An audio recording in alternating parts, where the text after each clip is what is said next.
So we need to get the facts straight. How does this virus work? How does it transmit? Where does it want to go? And let's protect ourselves. I'm Dr. Peter Lin. I'm a family physician in Toronto, Canada. The coronavirus is a family of viruses that can cause as mild things as just a common cold, all the way up to SARS or MERS. These are these bad pneumonias that we're talking about. And basically what these viruses are, they look like a tennis ball with all these spikes sticking out of it. And depending on the type of spike, it allows that virus to attach to certain places. So some viruses, they have the spike that attaches to your nose. So basically you just get a common cold. But the SARS virus and this new virus that we're talking about has the spike that allows it to attach to the cells in your lung.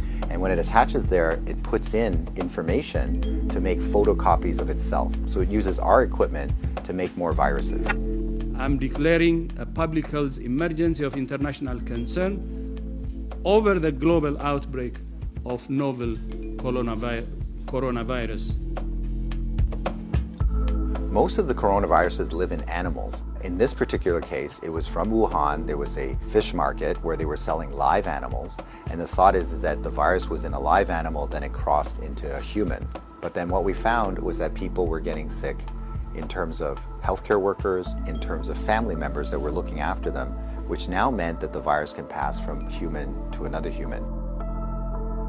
Just like all viruses, it needs to reach a target, which is your lung. And it has to get there with your help. It has no feet and no wings. So therefore it needs us to move it there. So that's why we keep saying, don't hang around sneezy people because you're gonna breathe it in. And don't touch your face because that's how the virus is gonna get in. The masks are helpful, but they're not necessary because they're leaky. The ones that you and I buy basically have pockets here, so therefore the virus can get in. What the masks really do is they stop us from touching our face. If you're sick, we tend to mask you, so therefore you're not spewing out the viruses to other people sitting around you. The true people that have the real masks are the N95. Those are sealed. These are for the doctors that may be caring for their patients. So in the beginning, the coronavirus will cause kind of like flu-like symptoms or a cold. So people just get the stuffy nose, that kind of thing. But you'll understand that as soon as that virus starts manufacturing in your lung cells, they're producing all these copies of the virus, all of a sudden now you kill the lung cells. So now you can't exchange oxygen. And that's why one of the early symptoms is people get very short of breath and they tend to have a difficult time breathing, and that's why they end up in hospital. So currently, unfortunately, we don't have a direct treatment for the coronavirus. So we don't have a medication that can kill it off. And so it's really supportive. So in other words, the patient can't breathe, we give them oxygen, help them to breathe. They can't drink, so therefore we give them fluids to support them. Their kidneys begin to shut down, we help them with all those things. So it's a very supportive process. This is a new virus that we've never seen before. So our immune system, our army, are having a hard time figuring out what to do. So usually what we have to do is we make something called antibodies.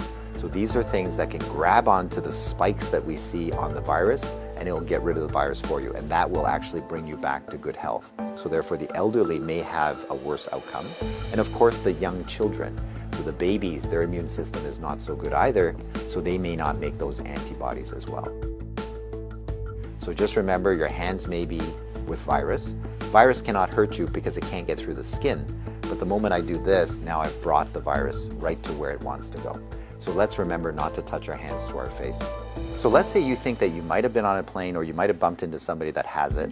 What should you do? So the first thing is to contact a healthcare worker to tell them that potentially you have it. If you're feeling symptoms and you're going to go into a facility, call ahead. Okay, so whether you're calling the paramedics or whether you're calling the hospital or your doctor, just mention that you were on a flight. If you don't have any symptoms, then what we do is a little bit of a self-quarantine. In other words, we can just keep you away from other people, and so you don't go into parties, don't go with your friends, don't go into public transportation. So we can contain it very easily by making sure that you do a self-confinement, so to speak, for the, let's say, 7 to 14 days is the longest incubation time. So after that, if you're feeling well, then you don't have anything to worry about. If we get the facts right, then we don't have to be overly worried, but we do the right things so that we don't get the virus ourselves and that we don't pass it on to others. And if we look after each other in this way, this virus will have nowhere to go. It needs us to move it, it needs us to make copies for it, and if we don't help it, then the virus will stop. So we have the power to do that right now.